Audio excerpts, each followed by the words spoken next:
Bismillahirrahmanirrahim. Alhamdulillah nahmaduhu wa nasta'inuhu wa nastaghfiruh.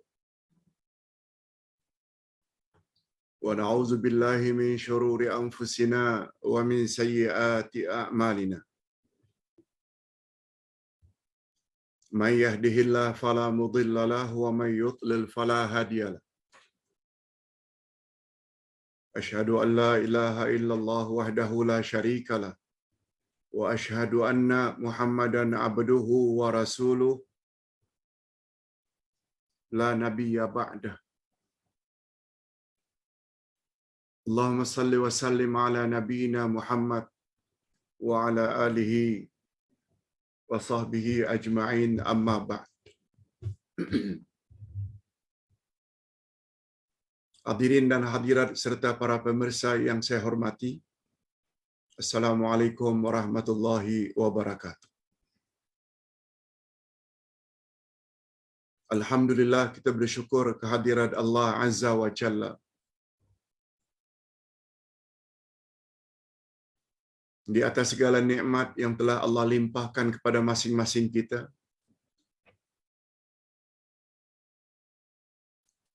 terutama nikmat iman dan nikmat Islam.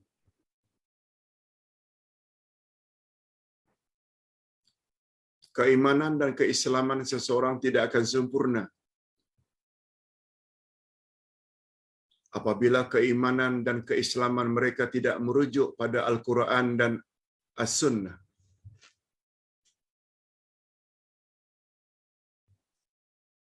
Ini telah kita jelaskan pada pelajaran yang dulu ketika menafsirkan surat Al-Kahfi. Allah Subhanahu wa taala mengawali surat Al-Kahfi dengan alhamdulillah. Segala puji milik Allah yang telah mengutus atau yang telah menurunkan kepada hambanya kitab. Hambanya di sana adalah Nabi Muhammad sallallahu alaihi wasallam, pula adalah, sedangkan Alkitab pula adalah Al-Quran. Ini memberi isyarat Al-Quran dan As-Sunnah adalah nikmat Allah yang wajib kita syukuri. Dan rukun syukur pula ada 3. Ucap dengan lidah alhamdulillah bila dapat nikmat. Iktiraf dalam hati bahwa nikmat itu datangnya dari Allah. Dan rukun yang ketiga, gunakan nikmat Allah pada jalan yang Allah redai. Dalam hal ini, nikmat Quran dan Sunnah adalah untuk diamalkan, difahami dan diamalkan dalam kehidupan sehari-hari.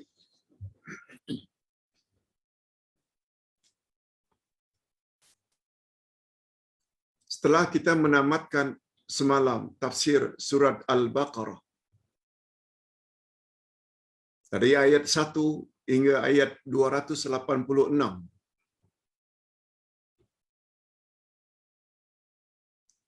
semoga para jemaah sekalian dapat mengambil pengajaran yang sangat-sangat banyak dari surat Al-Baqarah. Nah, pagi ini kita mula mempelajari surah baru. Surah yang ketiga, yaitu Ali Imran. Kedua-dua surah ini pernah dianjurkan oleh Nabi.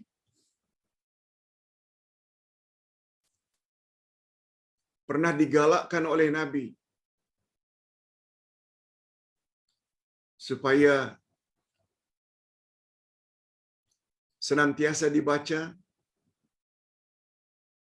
senantiasa dijadikan panduan dan pedoman dalam hidup.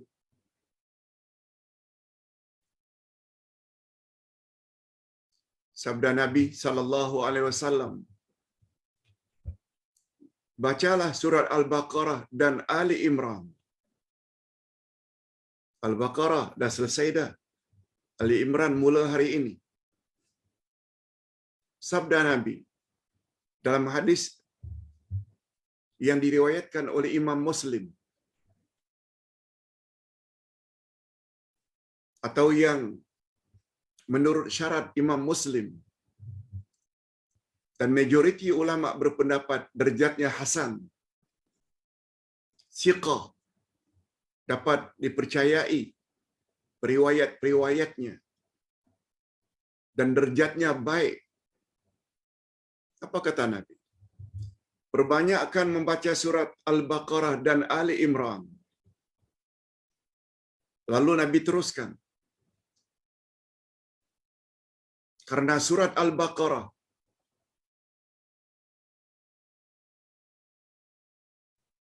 dapat melindungi kamu daripada iblis, daripada syaitan.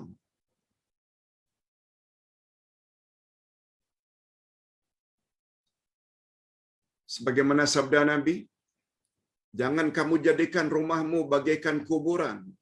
Rumah yang dibaca surat Al-Baqarah, syaitan tak boleh masuk.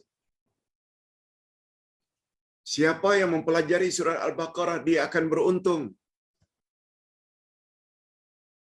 Siapa yang meninggalkan, tak peduli dengan surat Al-Baqarah, dia akan menyesal. Begitu kata Nabi tentang kelebihan Al-Baqarah.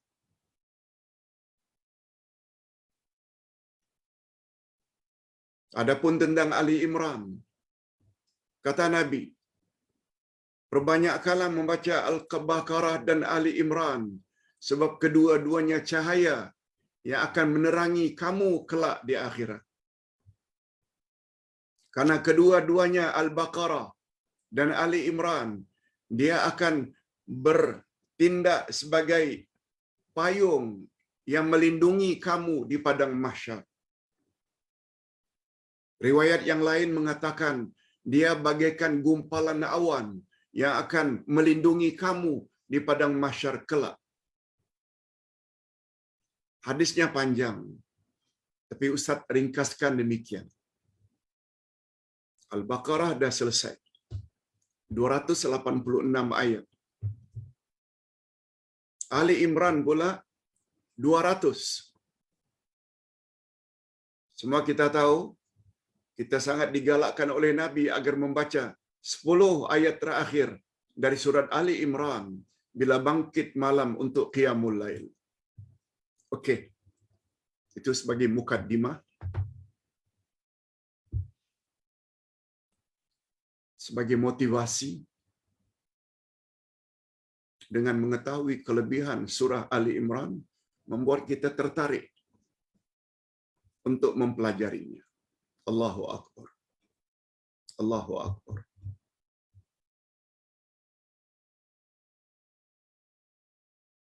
Ustaz dapat gembira. Ustaz dapat berita gembira pagi ini.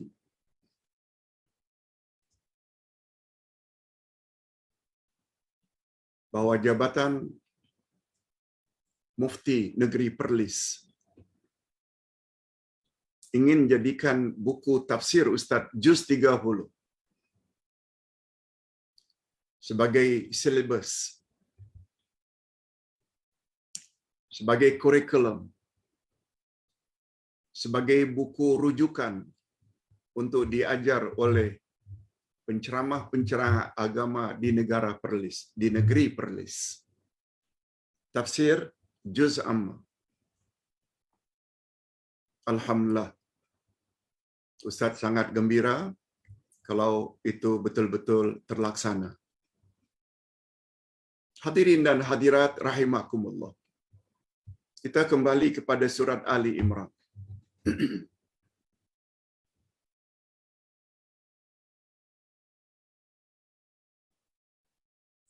Ali Imran pada pagi ini kita akan bahas dari ayat 1 hingga 9. 1 hingga 9. Di bawah tajuk Al-Quran dan kitab-kitab sebelumnya. Al-Quran dan kitab-kitab sebelumnya. Kita baca 1-2 ayat sebagai mukaddimah. A'udzubillahi minasyaitonirrajim. Bismillahirrahmanirrahim. Alif Lam Mim. Allahu la ilaha illa huwal hayyul qayyum. Nazzala 'alaikal kitaba bil haqq musaddiqan lima baina yadayhi wa anzalat Taurata wal Injil min qablu hudal linnas wa anzalal furqan innal ladzina kafaru bi ayatillah lahum adzabun syadid wallahu azizun dzuntiqam. Demikian 3 ayat pertama dan seterusnya nanti sampai ayat yang ke-9 yang bakal kita tafsirkan. Kita langsung saja kepada tafsiran ayat. Sila lihat muka surat 109. Imam Ibnu Jarir meriwayatkan. Imam Ibnu Jarir meriwayatkan bahwa hampir 80 ayat. Hampir 80 ayat. Pertama dari surah Ali Imran dari ayat 1 hingga 80 diturunkan kepada golongan Nasrani Najran. Orang Kristian Najran. Najran ini di kawasan Yaman. Yang telah mengutus 60 wakil mereka pada zaman itu untuk menemui Nabi Muhammad sallallahu alaihi wasallam, ingin bertanya sesuatu. 60 orang wakil dari orang Kristen Nasrani Najran Yaman datang ke Madinah untuk jumpa Nabi. Ingin bertanya sesuatu. Dan pertanyaannya ialah, siapa bapaknya Nabi Isa? Sebab mereka mempercayai ada Tuhan Bapa. Isa itu anaknya. Karena dilahirkan tanpa bapa. Begitu ringkasnya. Lanjutan daripada pertanyaan itulah akhirnya turun surat Ali Imran. Sebagaimana pertanyaan orang-orang musyrikin Makkah. Bertanya kepada Nabi, "Ya Muhammad, unsub lana rabbak." Sebutkan kepada kami nasab atau salasilah keturunan Tuhanmu. Unsub lana rabbak. Siapa bapaknya, siapa ibunya, siapa anak-anaknya. Sempena pertanyaan itu, turun surat Al-Ikhlas. Qul huwallahu ahad. Allahus samad. Jangan tanya siapa salasilah keturunan Tuhan. Lam yalid walam yulad. Dia tidak beranak dan tidak diperanakkan. Yes, itu peristiwa seperti itu namanya asbabun nuzul. Pertanyaan orang Kristian Najran kepada Nabi Muhammad, siapa bapaknya Nabi Isa? Turun surat Ali Imran. Peristiwa inilah yang dipanggil dengan istilah asbabun nuzul, sebab-sebab turunnya Al-Quran.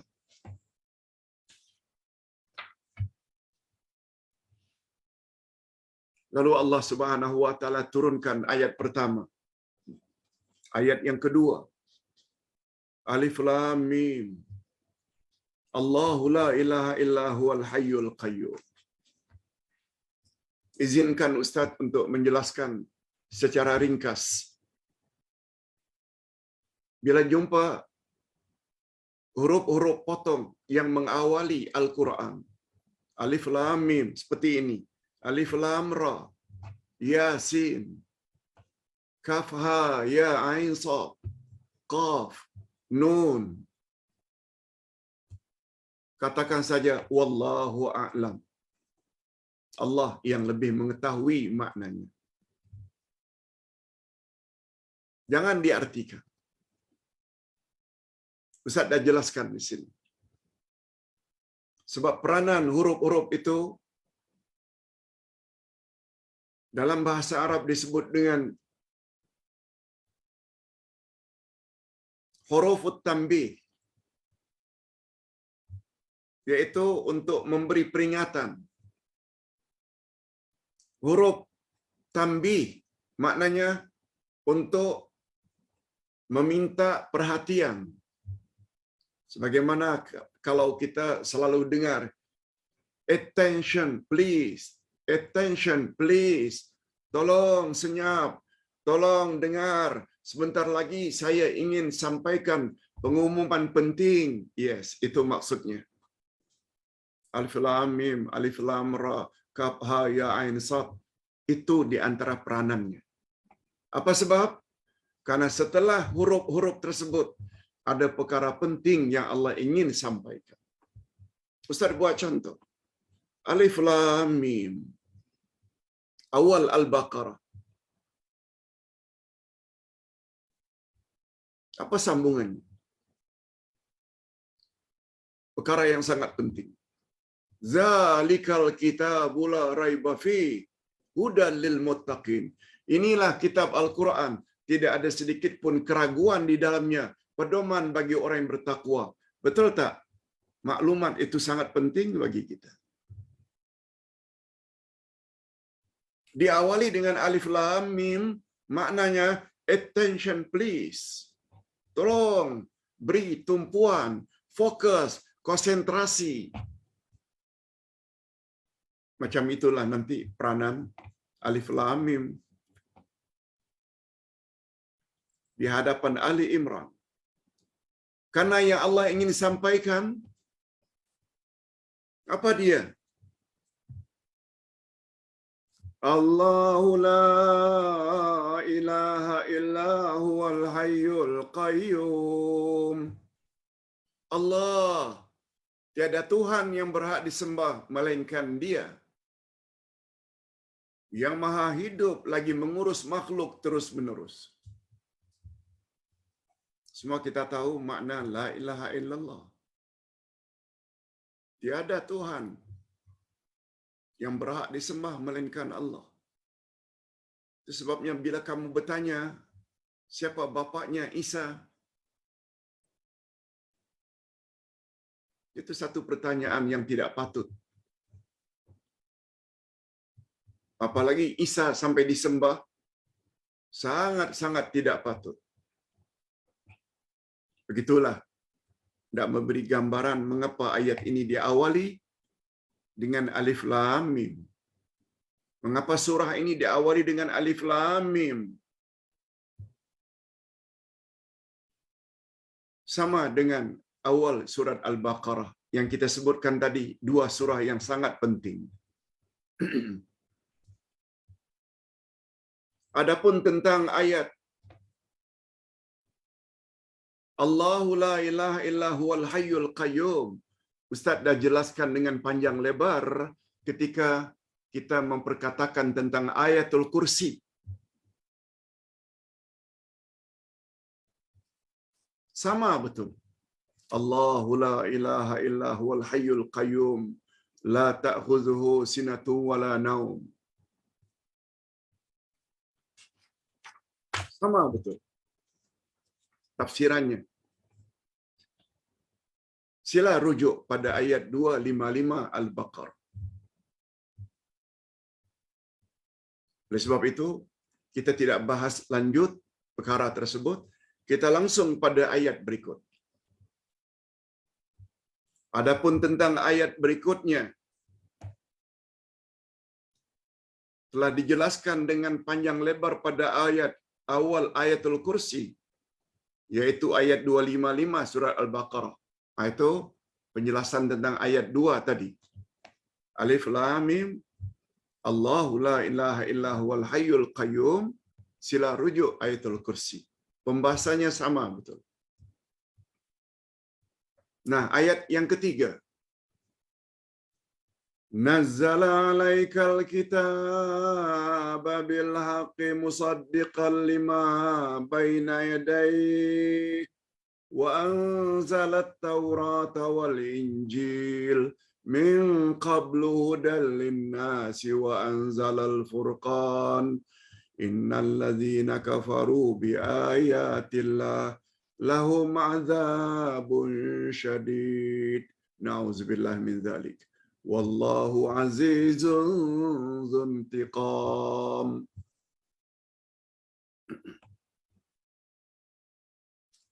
Ayat yang ketiga ni tak payah kita untuk memahaminya.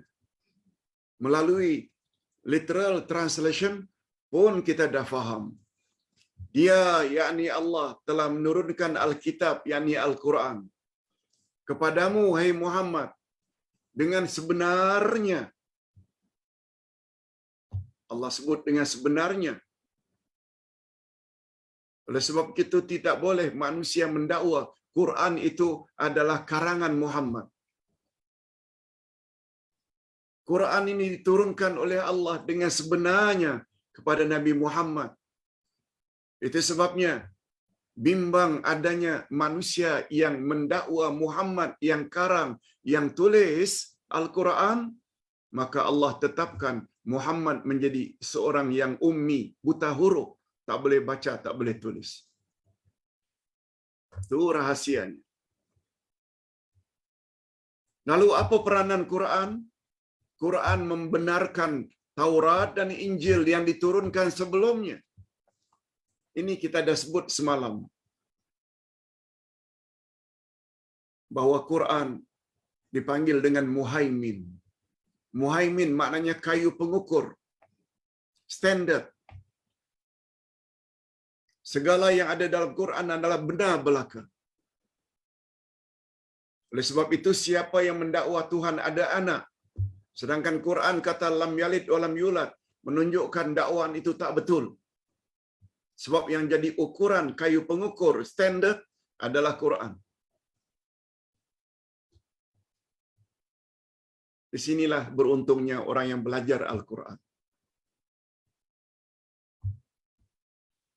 Kalau dia belajar Quran seolah-olah dia belajar seluruh kitab-kitab terdahulu secara ijmali.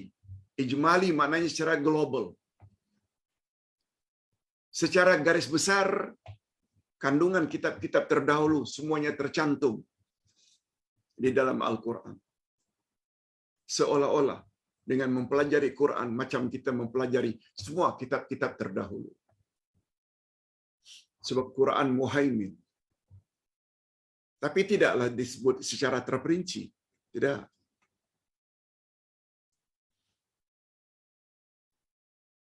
Sebagaimana puasa diwajibkan ke atas umat Nabi Muhammad. Betul tak? Disebut dalam Al-Quran pada ayat 183 Al-Baqarah. Bahawa puasa juga telah diwajibkan ke atas umat-umat terdahulu. Tentang salat. Betul tak?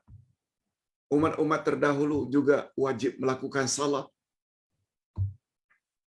Sebagaimana peristiwa Mi'raj. Kata Nabi Musa, kami juga diwajibkan oleh Allah salat 50 waktu dalam sehari. Oleh sebab itu, hendaklah kamu minta keringanan. Umatmu tak akan mampu. Zakat, haji, semuanya ada pada umat-umat terdahulu. Larangan berzina, minum arak, berjudi, semuanya tertera di dalam Al-Quran. Tentang umat terdahulu, cuma secara global. Bukan secara terperinci.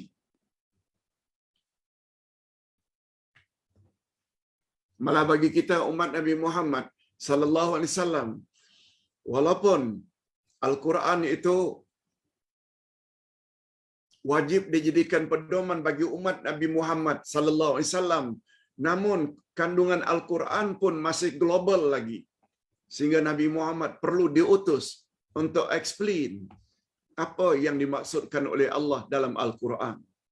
Sebagaimana firman Allah pada ayat 44 surat An-Nahl, wa anzalna ilaika dzikr litubayyana lin-nasi ma nuzila ilaihim. Kami turunkan kepada engkau Al-Quran wahai Muhammad supaya kamu explain kepada umatmu apa yang ada dalam Al-Quran.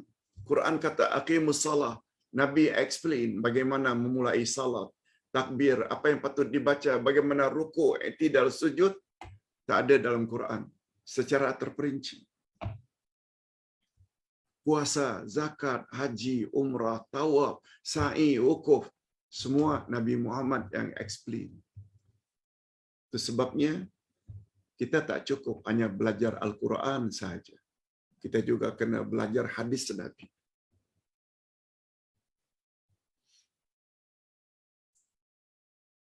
Ustaz ucapkan banyak terima kasih kepada bapa-bapa dan ibu-ibu sekalian serta para pemirsa yang banyak komen. Terima kasih Pak Ustaz karena telah bimbing kami memahami Al-Quran dan Al-Hadis,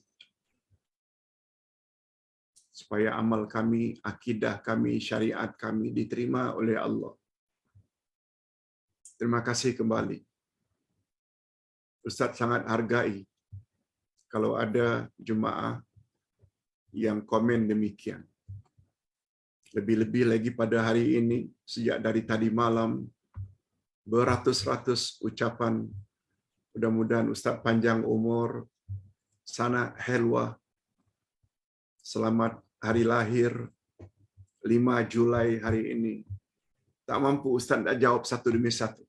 Ustaz jawab sajalah, terima kasih di atas doa. Mudah-mudahan Allah panjangkan umur kita masing-masing di dalam ketaatan dan mendapat husnul khatimah. Yang penting selagi hayat di kandung badan, belajar, terutama sekali tentang Al-Quran dan Sunnah Nabi sallallahu alaihi wasallam. Sekali lagi terima kasih. Hadirin dan hadirat rahimakumullah. Allah jelaskan dalam ayat ini bahwa Allah bukan hanya menurunkan Al-Quran, tapi Allah juga telah menurunkan kitab-kitab sebelumnya, dan disebut di sini Taurat dan Injil.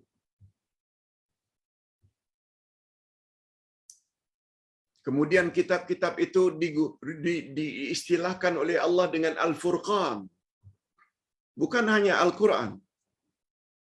Taurat, Injil juga adalah Al-Furqan. Al-Furqan maknanya pembeza antara yang hak dengan yang batil. Itu sebabnya Sayyidina Umar mendapat gelaran Al-Faruq, yaitu orang yang mampu membezakan mana yang hak, mana yang batil. Di sini untungnya kita belajar Al-Quran. Al-Quran di antara namanya Al-Furqan, sebab dengan belajar Al-Quran kita dapat membezakan mana yang mengarut, mana yang khurafat, mana yang tauhid, mana yang syirik, mana yang sunnah, mana yang bid'ah. Tak belajar Quran, tak belajar sunnah, seseorang tidak akan mampu mana yang benar, mana yang tidak. Cuma apa yang menganehkan, yang mengherankan, apa dia? Coba terka.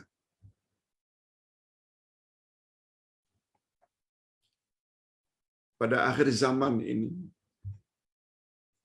bila kita ajak jamaah ke arah Quran dan Sunnah, memahami Quran dan Sunnah, mengamalkan Quran dan Sunnah, kita dituduh bukan-bukan.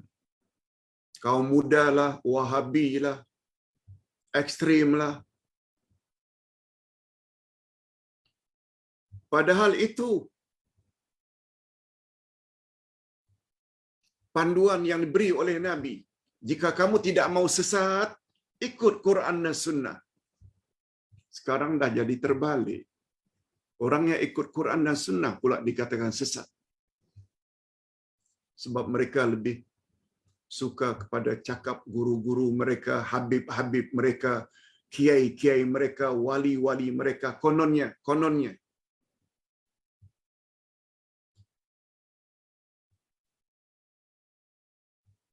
Padahal semua mereka tidak ada yang maksud.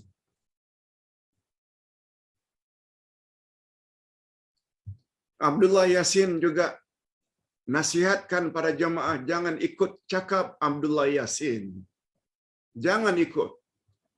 Kalau Abdullah Yasin tidak perkuatkan dengan argumen dari Quran dan Sunnah.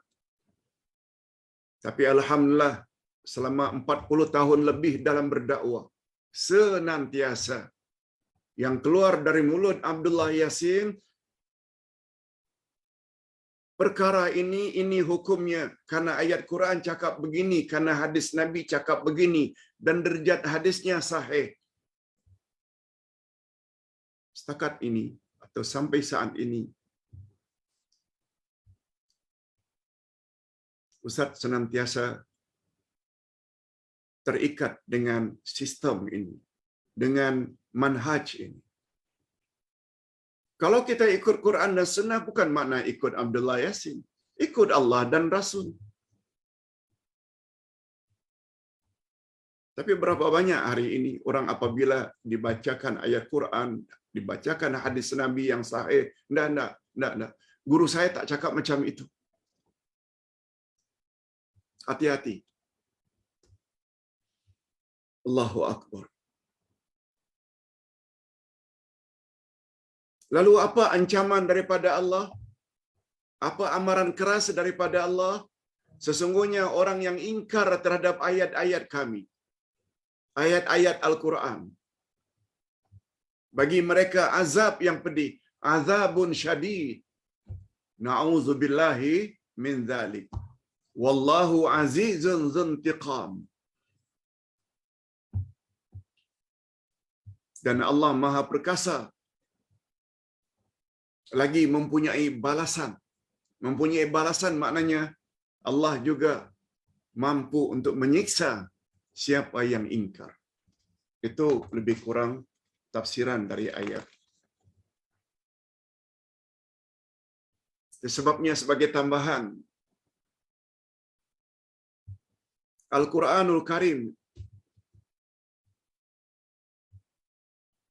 disebut oleh Allah dalam Al-Quran kadang-kadang sebagai Al-Furqan, kadang-kadang sebagai Al-Mizan.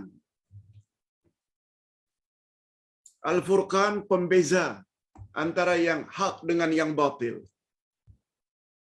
Mizan pula iaitu neraca, timbangan untuk dijadikan sebagai penimbang.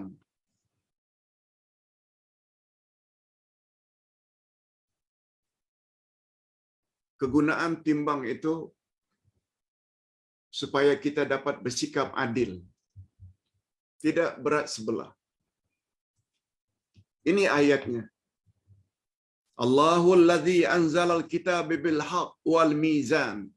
Allah menurunkan kitab Al-Quran dengan membawa kebenaran, al-haq, dan menurunkan neraca kebenaran.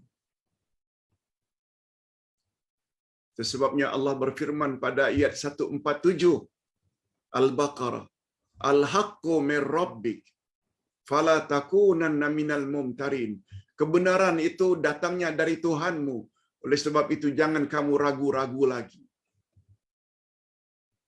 Bila ragu terhadap apa yang ada dalam Quran, rosak akidah. Bila menentang, kafir.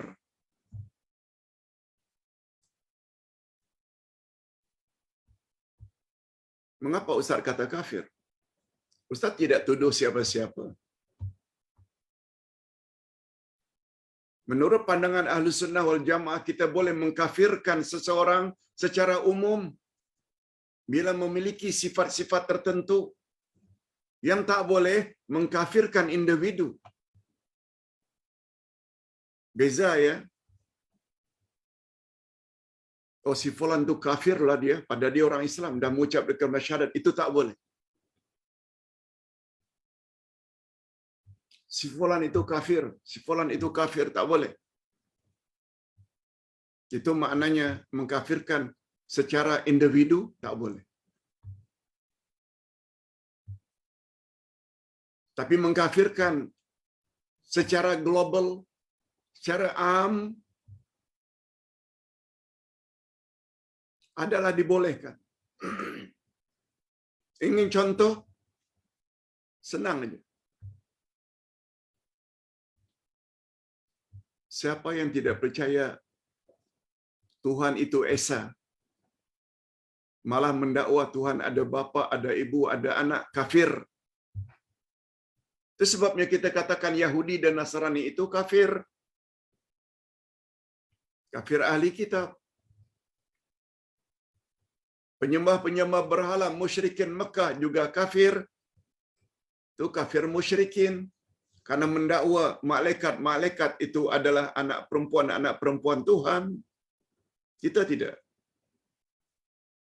Siapa yang tidak percaya adanya hari kiamat, kebangkitan, tak percaya adanya siratal mustaqim, tak percaya adanya syurga dan neraka, tak percaya ada azab kubur dan azab kubur dan nikmat kubur, kafir. Boleh? Siapa yang tidak percaya Nabi Muhammad itu Rasul yang terakhir, kafir. Boleh? Kita tak tahu individu. Yang kita sebut secara umum. Mudah-mudahan hadirin dan hadirat dapat memahaminya. Jadi Al-Quran bukan saja berperan sebagai Al-Furqan, juga berperan sebagai mizan. Kita teruskan dengan ayat berikut.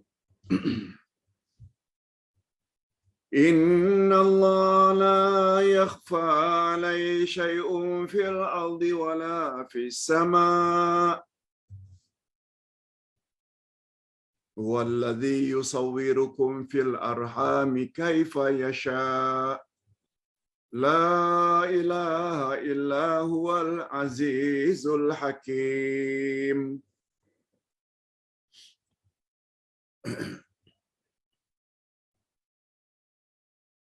Sesungguhnya bagi Allah itu tidak ada satu pun yang tersembunyi, sama ada di bumi ataupun di langit.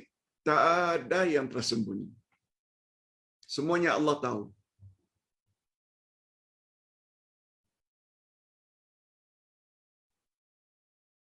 Dialah yang membentuk kamu dalam rahim sebagaimana yang Dia kehendaki. Dia yang membentuk. Pertemuan antara mani ayah, sperma, dengan telur ibu, akhirnya menjadi segumpal darah, akhirnya menjadi mudghah, seketul daging, dalam rahim ibu. Kemudian dibentuknya, akhirnya jadilah Abdullah Yasin, yang seperti ini wajahnya.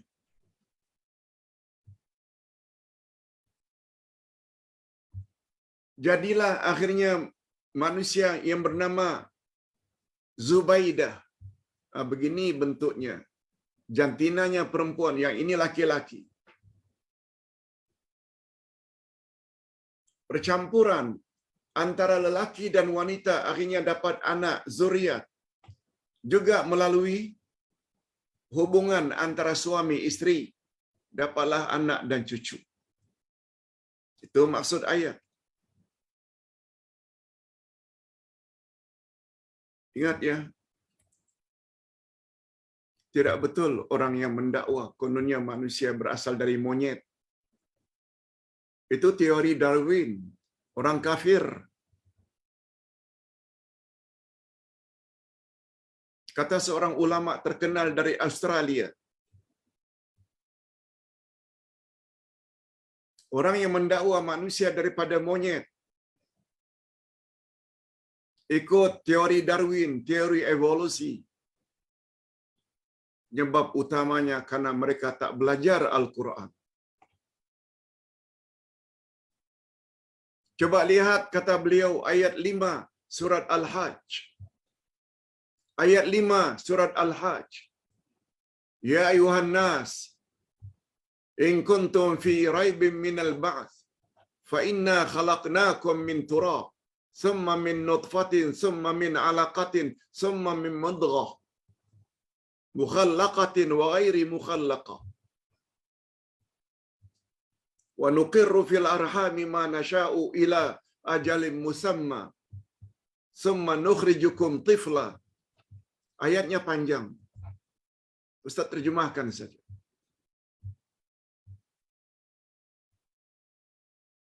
Hei sekalian manusia, sesungguhnya hei sekalian manusia, ya ayuhan nas, in kuntum fi raibin minal ba'ts, andai kata kamu masih ragu-ragu lagi akan adanya hari berbangkit pada hari kiamat, ketahuilah olehmu bahwa aku telah jadikan kamu bermula daripada tanah.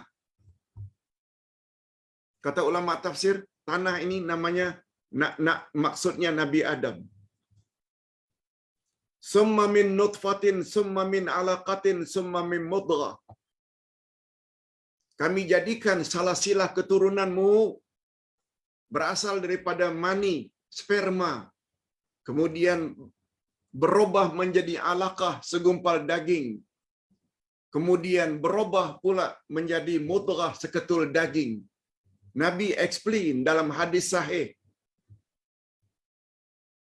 sperma umurnya 40 hari. Alaqah, segumpal darah, umurnya 40 hari.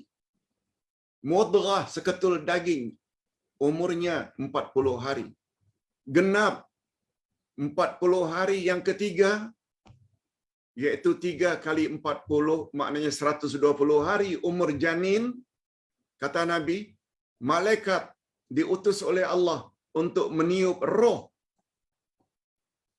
sehingga janin itu hidup, bernyawa. Quran, hadis,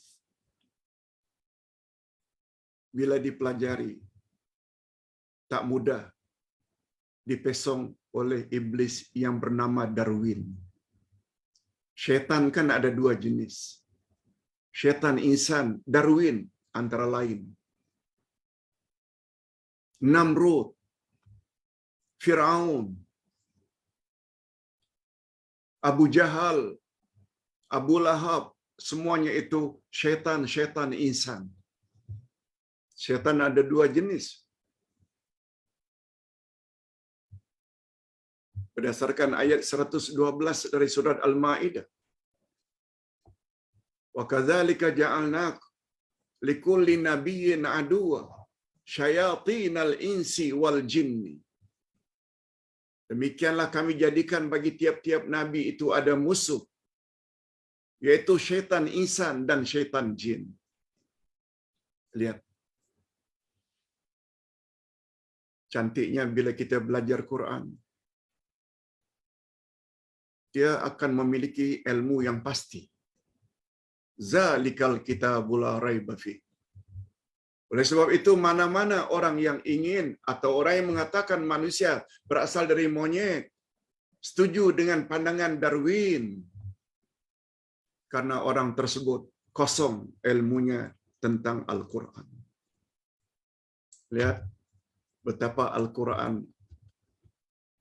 menyelamatkan kita daripada pahaman yang bukan-bukan. Allahu Akbar. Itu sebabnya kata Nabi,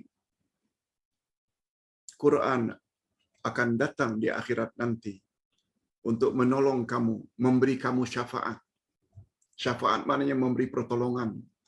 Quran.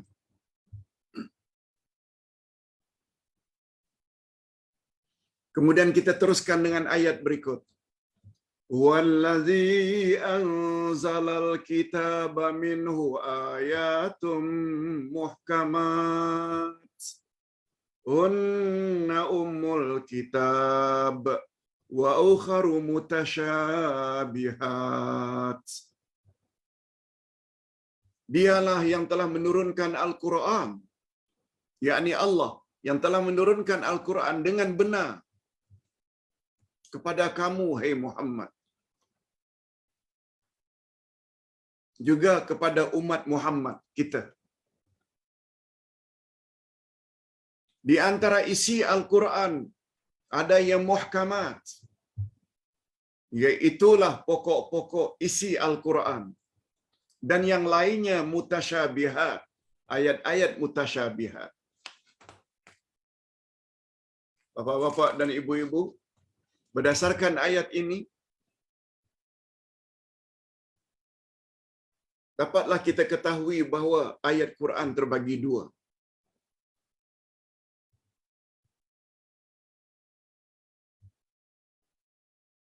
Yang pertama namanya ayat muhkamat, ayat yang mengandung hukum hakam yang pasti, halal haram. Itu namanya ayat muhkamat. Dia adalah kandungan utama Al-Quran. Sebab Quran kitab panduan. Muhkamat maknanya ayat yang nyata dan jelas maknanya. Ayat yang kedua mutasyabihat, ayat yang samar-samar, yang pada umumnya kita tak tahu. Kecuali Allah, kecuali orang-orang yang diberi ilmu oleh Allah.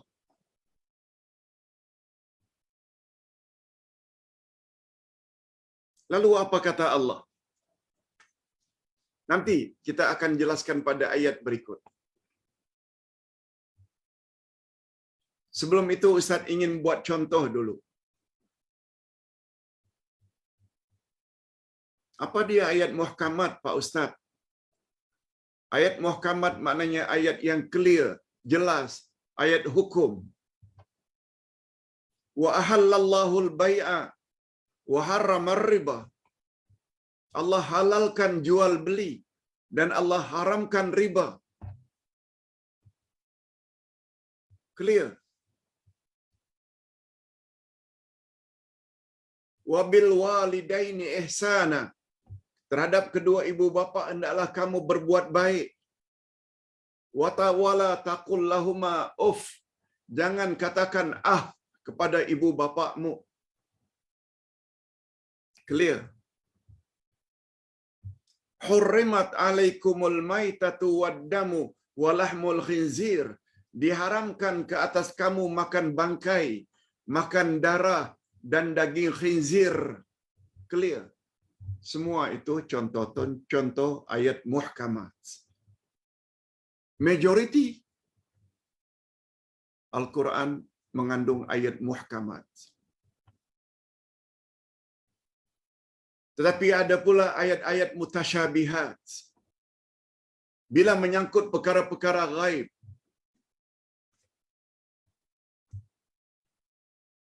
Ayat yang tidak jelas maknanya.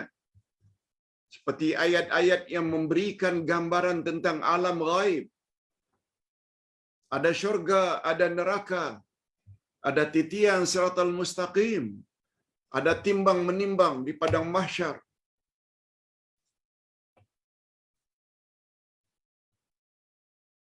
Dan kejadian-kejadian di alam akhirat.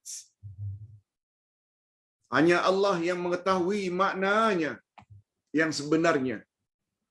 Kita cukup percaya saja. Ada syurga, ada neraka.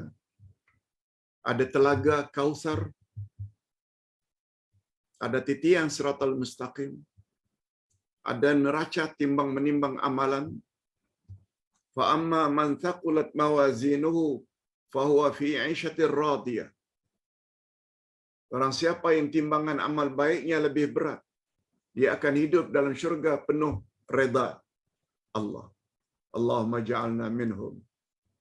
Wa amma man khaffat mawazinuhu, siapa yang amal baiknya ringan, amal jahatnya yang berat, fa ummuhu hawiyah, tempatnya adalah hawiyah, yaitu api yang bernyala-nyala.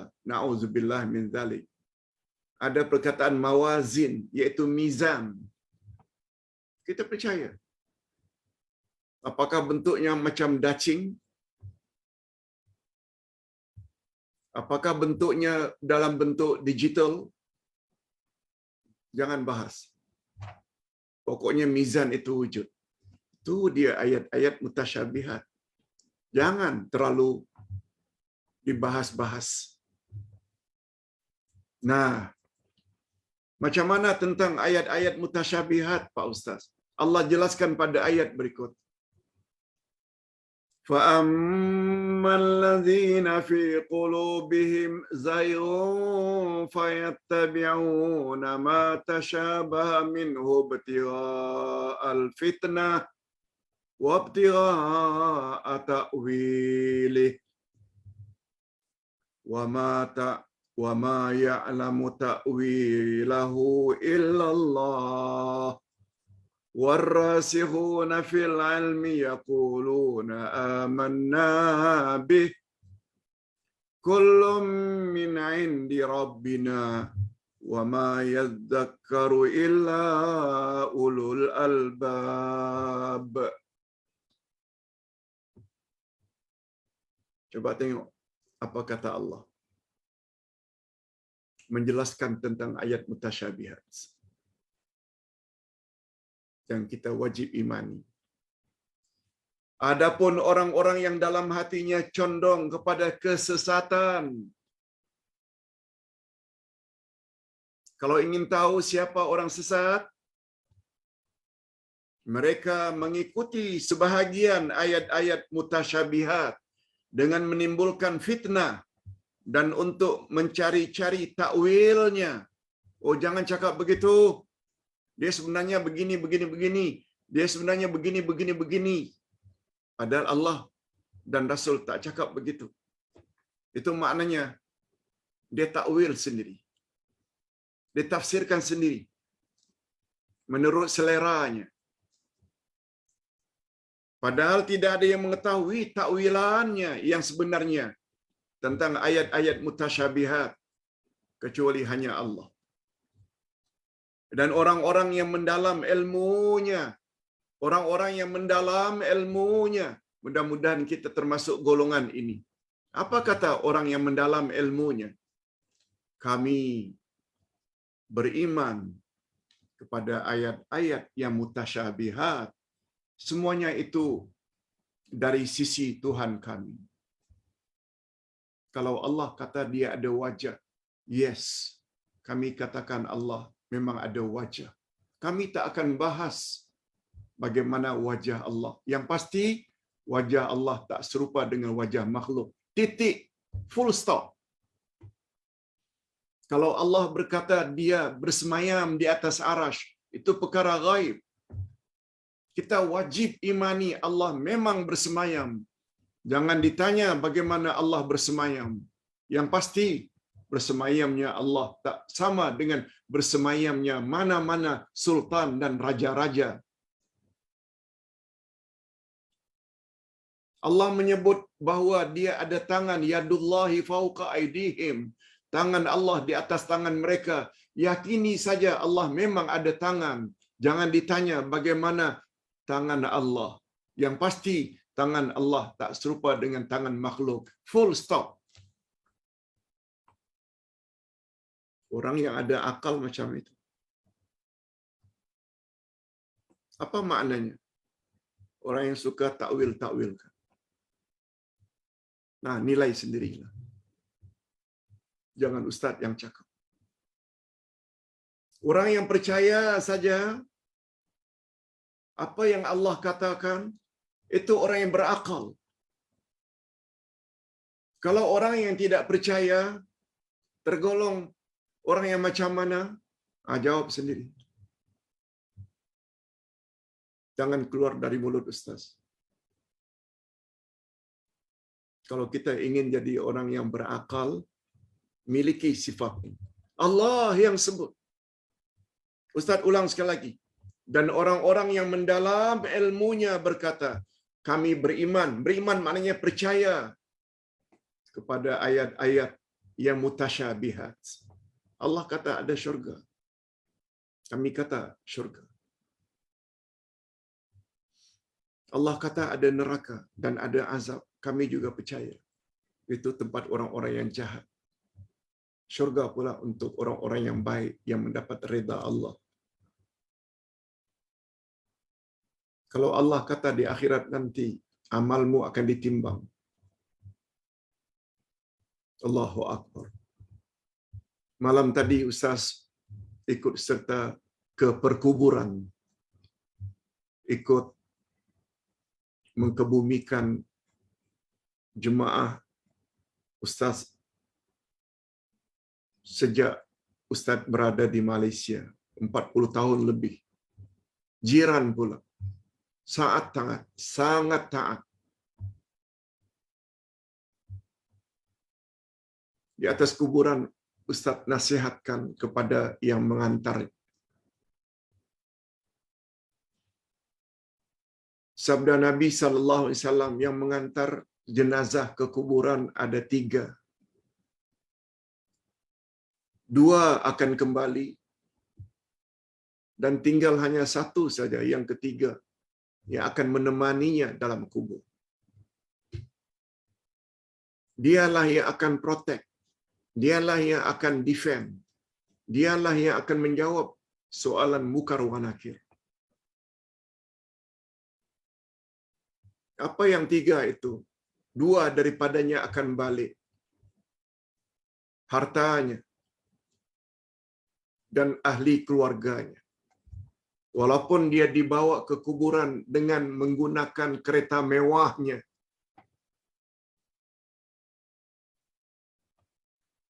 kereta akan balik. Tidak dikubur bersama. Walaupun yang mengantarkannya itu adik-beradik. Yang mengantarkannya itu suami sendiri.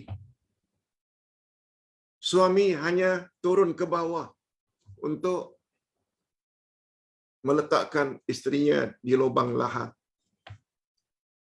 Tak mau ditanam bersama. Walaupun dulu semasa akan kahwin berjanji sehidup semati. No. Dia akan naik.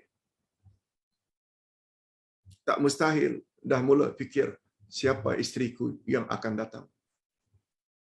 Balik. Anak akan balik.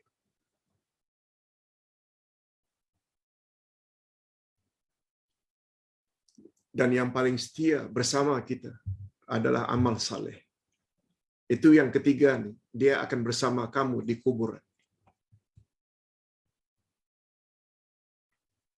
Selain nasihat untuk diri Ustaz dan keluarga Ustaz, juga yang dengar itu biar tahu. Alhamdulillah. Ada yang menangis, ada yang Kita mau itu insaf. Kematian boleh datang bila-bila masa. Kullu nafsin dha'iqatul maut. Hadirin dan hadirat rahimakumullah.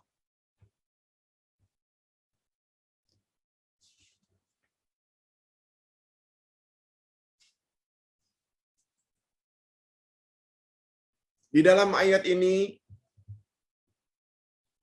adapun orang-orang yang hatinya cenderung pada kesesatan, sangat suka membuat fitnah dan membuat takwilan-takwilan. Padahal tidak ada yang mengetahui takwil yang sebenarnya kecuali hanya Allah. Allah sebut, "Wa ma ya'lamu ta'wilahu illallah." Sedangkan orang-orang yang punya ilmu yang mendalam, mereka berkata, kami yakin apa saja yang Allah Subhanahu wa ta'ala sebut dalam ayat-ayat mutasyabihat. Semuanya itu dari sisi Tuhan kami.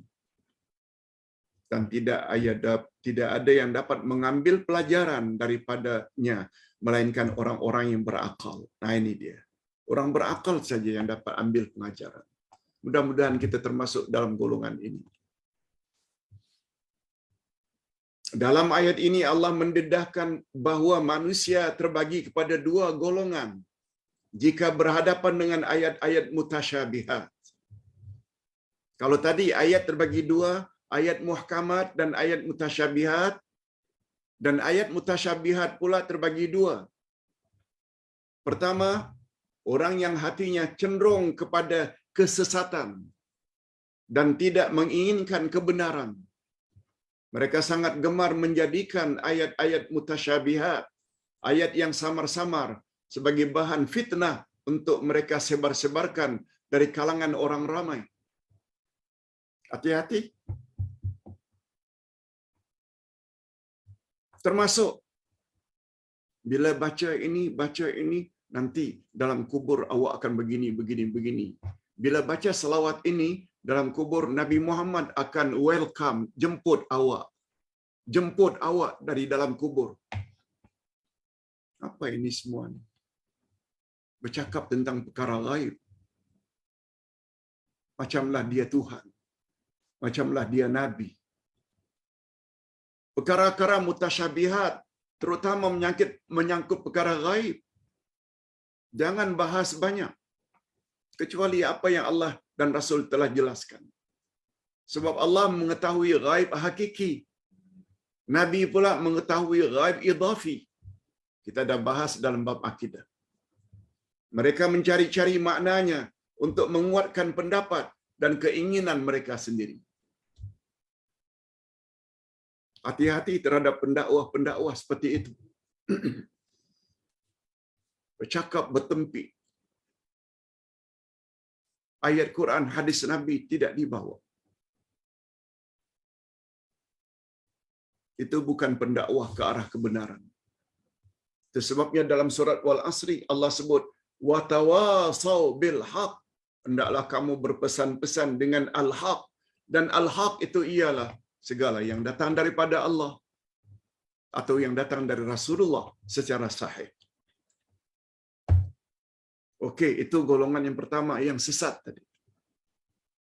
Golongan yang kedua, mudah-mudahan kita termasuk ke dalam golongan yang kedua ini, yaitu orang-orang yang mempunyai ilmu pengetahuan yang mendalam. Allahumma ja'alna minhum. Dan ingin mencari kebenaran. Mereka berusaha untuk mencari maknanya yang benar daripada ayat-ayat mutasyabihat. Mereka tahu beberapa perkara gaib, tapi mereka ada dalil. Umpamanya dalam kubur.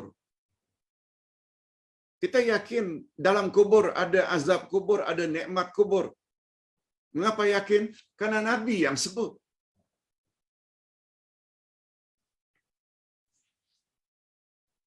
Kita yakin dalam kubur jenazah akan didatangi oleh dua malaikat Munkar wa Nakir, akan tanya man rabbuka wa man nabiyuka wa ma dinuka. Selagi ada dalil cakap. Berapa banyak orang yang bercakap tentang alam kubur, tapi direka-reka untuk menakutkan orang ramai. Tak payahlah takut-takutkan orang ramai dengan sesuatu yang direka-reka. Tapi lain halnya, kalau apa yang Ustaz tulis di dalam buku ini, cara tepat menjawab soalan kubur. Ini gambar orang mati, jenazah. Setelah ditanam, malaikat akan datang. Lengkap. InsyaAllah dalam buku ini, yang ketebalannya 310 muka surat ni, akan memberi panduan yang cukup baik. InsyaAllah. Sebab semua yang kita katakan ini ada dalilnya dalam Al-Quran dan Sunnah Nabi sallallahu alaihi wasallam.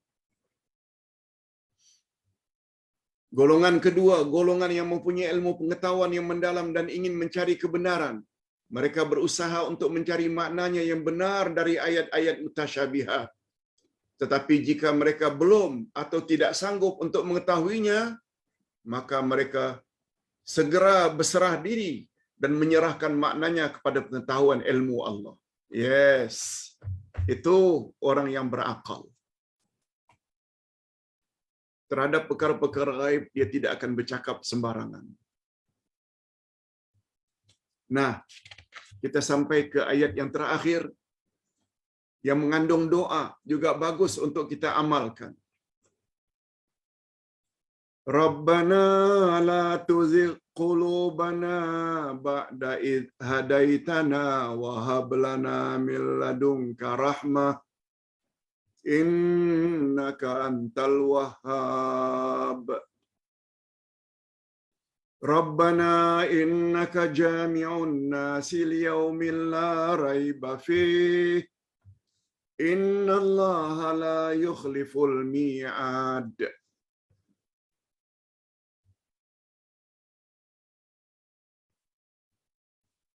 Mereka berdoa, maknanya mereka ni orang yang ada akal tadi, golongan kedua. Orang yang ada ilmu pengetahuan yang mendalam, mereka berdoa, ya Tuhan kami, janganlah Engkau jadikan hati kami condong kepada kesesatan sesudah Engkau beri petunjuk kepada kami. Dan kurniakanlah kepada kami rahmat dari sisi-Mu, karena sesungguhnya Engkaulah Maha Pemberi kurnia. Doa ini sangat bagus. Doa ini memberi makna. Iman yang dimiliki oleh seseorang tidak senantiasa tetap,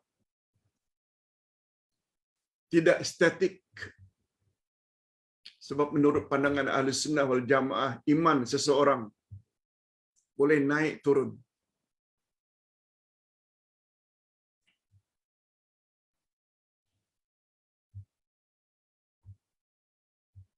Itu sebabnya keluhan dari jemaah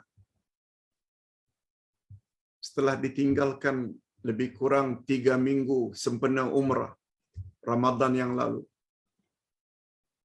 Setelah ditinggalkan lebih kurang 2 minggu karena pergi ke perkampungan sunnah Perlis, seterusnya ke Indonesia 2 minggu. Kami terasa kosong, Pak Ustaz. Sebab rutinitas kami selama ini setiap pagi jam 10 ada kelas. Tiba-tiba 2 minggu, 3 minggu, sebulan tak ada kelas. Rasa kosong, Pak Ustaz. Dan banyak yang bersyukur bila dimula, Alhamdulillah.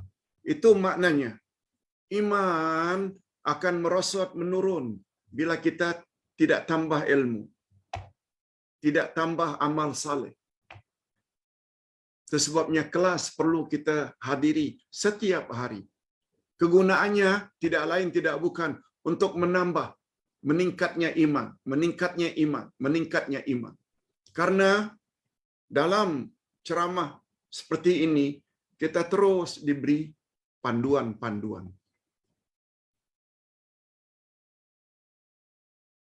Tidak cukup ikuti kuliah online seperti ini. Kita dengar lagi sebelah petang, sebelah malam, YouTube yang kirim di dalam grup. Alhamdulillah, Ustaz banyak dapat komen seperti itu.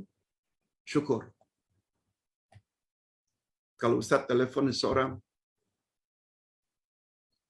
lalu jawab, saya sedang dengar YouTube, Ustaz, untuk lebih faham lagi.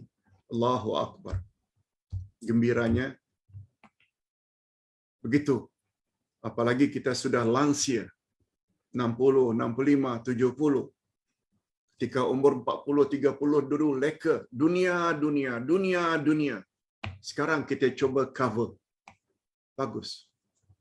Mudah-mudahan kita semua mendapat husnul khatimah. Kemudian disambung dengan doanya satu lagi. Allahumma ya jami'an nasi. Rabbana innaka jami'un nas liyaumil la raiba fi. Ya Allah, ya Tuhan kami, sesungguhnya Engkau mengumpulkan manusia untuk menerima pembalasan pada hari yang tidak ada keraguan padanya, yaitu pada hari kiamat. Kita tak boleh ragu. Sebabnya buku akidah 1, Ustaz, salah satu jenis kufur besar, namanya kufur nifaq. Namanya kufur syak, kufur syak. Salah satu dari 5 kufur yang boleh membawa kepada kafir yaitu kufur syak, kufur ragu-ragu. Apa contohnya Pak Ustaz? Awak percaya tak adanya hari kiamat, hari berbangkit, timbang menimbang amalan pada hari kiamat nanti? Kalau dia jawab, I am not sure. Saya tak pasti. Kafir. Itu maknanya kafir ragu-ragu. Kamu percaya tak bahwa Nabi Muhammad itu rasul terakhir? Saya rasa begitulah. Saya tidak pasti. Atau ya, saya percaya Nabi Muhammad sallallahu alaihi wasallam itu rasul yang terakhir. Dari mana awak tahu? Bila dia jawab, saya tahu Nabi Muhammad rasul terakhir karena semua orang cakap macam itu pun tak cukup. Itu bukan iman namanya. Kalau iman yang sebenarnya macam ayat yang kita tafsirkan semalam, amanar rasulu bima unzila ilaihi min rabbih wal mu'minun kullun amana billahi wa malaikatihi wa kutubihi wa rusulih. Dalil yang menyebut itu, Quran yang menyebut, Nabi yang menyebut, aku adalah orang yang terakhir, maknanya rasul yang terakhir. Walau tak hafal ayat Quran, walau tak hafal hadis Nabi, yang penting kita pernah tahu ada ayat Quran, ada hadis Nabi yang menyebut Nabi Muhammad itu rasul terakhir. Bukan sekedar dengar cakap orang. Itu sebabnya Ustaz selalu ulang-ulang. Tak boleh dengan alasan saya beragama berdasarkan amalan nenek moyang. Allahu Akbar. Pertingkatkan iman kita dengan memahami Quran dan Sunnah. Terhadap nenek moyang kita zaman dahulu, Ustaz dah jelaskan semalam, mereka tidak ada dosa. Sebab pada hari itu, 100 tahun yang lalu, 70 tahun yang lalu, tak ada orang yang mengajar Quran dan Sunnah sebagaimana pengajaran Quran dan Sunnah pada hari ini. Mereka dimaafkan oleh Allah. Tapi tidak ada maaf bagimu yang hidup hari ini lalu malas belajar. Nauzubillah min dzalik. Okey, Ustaz komen sedikit. Apa makna jami'un nas?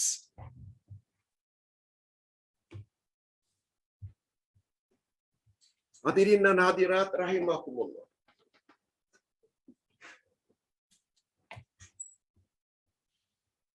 Nama Allah yang terakhir yang Ustaz tulis dalam buku ini adalah Jami'un Nas.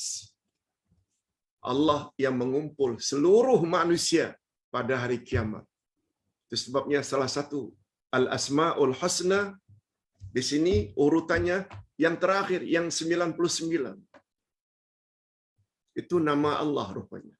Itu sebabnya kita berdoa menyebut nama Allah. Ya Jami'an Nas. Wahai yang mengumpulkan sekalian manusia untuk menerima balasan pada hari kiamat. Belajar Al-Asma'ul Husna sangat mustahak. Dan Ustaz ada sebut satu doa di dalam ayat ini atau dalam buku ini, yang apabila kita baca, insya-Allah apa yang kita hajatkan akan kita temui. Bila kita umpamanya ketinggalan atau terlupa di mana letak pen, terlupa di mana kita letak remote control, terlupa buku mana yang ada menyebut perkara itu, ketika menulis teringat, tapi buku yang mana ya? Sekian banyak baca. Allahumma ya jami'an nasi liyaumil la raiba fih ijma' bainana wa baina hajatina. Lalu kita sebut apa yang kita hajatkan. Saya tidak mendapatkan buku tersebut. Saya ingin mendapat remote control. Saya ingin mendapati duit yang saya lupa di mana saya letak. insya-Allah kita akan dapat. Dia tertera di dalam buku ini pada bahagian yang terakhir. Dan Ustaz semalam diminta lagi satu kelompok, iaitu dari TM, untuk mengajar mereka secara online sambungan. Kalau dulu 2 minggu sekali di bangunan TM Kuala Lumpur, dan Ustaz sudah setujui hari Rabu yang ketiga. Dan karena mereka sudah beli buku ini, mereka juga ingin supaya Ustaz mengajar mereka Al-Asma'ul Husna. Kita dah ada Al-Asma'ul Husna kuliah subuh setiap hari Ahad. Kita juga ada Al-Asma'ul Husna pada hari Rabu jam 10. Kita bakal ada sekali lagi Al-Asma'ul Husna sebulan sekali, tapi tentu saja nama Allah yang berbeza, yaitu dari jam 1 hingga 1.50 Rabu yang ketiga. Mereka baru minta sekali, minta sebenarnya 2 kali, tapi Ustaz yang belum mampu, Ustaz bagi sekali dulu. Bagi peminat-peminat pelajaran Al-Asma'ul Husna, bolehlah ikuti nanti Rabu yang ketiga jam 1 hingga jam 1.50. Sebab jam 2 mereka sudah mesti masuk pejabat. Hadirin dan hadirat rahimakumullah. Untuk mengakhiri tafsiran kita, 2 ayat terakhir tadi, inilah antara doa orang yang mempunyai ilmu yang mendalam. Jadi ayat 8 dan 9 ini hendaknya kita jadikan sebagai doa kita. Mereka senantiasa takut terjerumus ke dalam kesesatan, dan mereka senantiasa memohon rahmat dan bimbingan daripada Allah. Mereka sangat yakin pada hari pembalasan dan tidak pernah meraguinya dan tidak pernah memungkiri janji. Hadirin dan hadirat rahimakumullah. Minta maaf kalau pada hari ini kita terpaksa ada 2 sesi saja, tidak ada sesi tanya jawab, sebab 10 minit lagi Ustaz perlu bergerak dari rumah untuk menemui seseorang, sebab ada perkara yang sangat mustahak untuk diselesaikan. Kita akhiri dengan doa. Sebelum itu Ustaz ucapkan banyak terima kasih yang tolong mendoakan Ustaz agar panjang umur, sihat selalu, supaya dapat terus secara istiqamah menyampaikan kebenaran melalui pelajaran-pelajaran kuliah online. A'udzubillahi minasyaitonirrajim. Bismillahirrahmanirrahim. Alhamdulillahirabbil alamin. Wassalatu wassalamu ala asyrafil anbiya'i wal mursalin wa ala alihi wa sahbihi ajma'in. Rabbana ighfir lana dzunubana wa liwalidina warhamhum kama rabbawna shighara. Rabbana hab lana min azwajina wa dzurriyyatina qurrata a'yun waj'alna lil muttaqina imama. Ya Allah, ampunkanlah dosa kami dan dosa kedua ibu bapa kami, dan cucurilah mereka rahmat-Mu ya Allah, sebagaimana mereka telah didik kami sejak dari kecil. Ya Allah, berilah kami pasangan hidup dan zuriat keturunan yang menyedapkan pandangan mata dan hati kami, dan jadikanlah kami pemimpin bagi orang-orang yang bertakwa. Ya Allah, pada hari ini kami telah mempelajari 9 ayat pertama dari surat Ali Imran, setelah kami menamatkan tafsir surat Al-Baqarah. Surat Al-Baqarah dan surat Ali Imran sangat besar fadilatnya. Siapa yang membaca dan mengamalkannya sesuai dengan sabda Nabi, perbanyaklah kamu membaca surat Al-Baqarah dan Ali Imran, sebab kedua-duanya nanti akan menjadi payung yang akan menaungimu di padang mahsyar. Surat Al-Baqarah, siapa yang mempelajarinya akan beruntung. Siapa yang meninggalkannya akan menyesal. Dan surat Al-Baqarah dapat mengusir syaitan daripada rumah. Sedangkan surat Ali Imran pula mempunyai keistimewaan tersendiri. Siapa yang mengamalkannya nanti di akhirat akan dipakaikan mahkota sebagai tanda kemuliaan dari sisi Allah Azza wa Jalla. Allahumma khtim lana bihusnil khatimah wa la takhtim alaina bisu'il khatimah. Ya Allah, akhirilah hayat kami dalam keadaan yang baik, jangan Engkau akhiri dalam keadaan yang tidak baik. Ya Allah, ya Tuhan kami, masukkanlah kami ke dalam golongan orang-orang yang berakal, yang apabila berhadapan dengan ayat-ayat mutasyabihat, kami serahkan sepenuhnya kepada Engkau, ya Allah. Selain kami mengimani apa yang telah Engkau katakan, tanpa mempertanyakan bagaimana, yang pasti Engkau memiliki sifat tersebut sesuai dengan kebesaran dan keagungan-Mu. Dan kami tidak akan bertanya bagaimana, sebab kami yakin Engkau pasti tidak sama dengan makhluk. Wa sallallahu ala nabiyyina Muhammad wa ala alihi wa sahbihi ajma'in.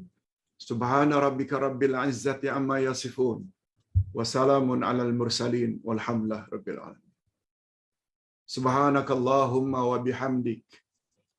Asyhadu an la ilaha illa anta astaghfiruka wa atubu ilaik. Assalamualaikum warahmatullahi wabarakatuh.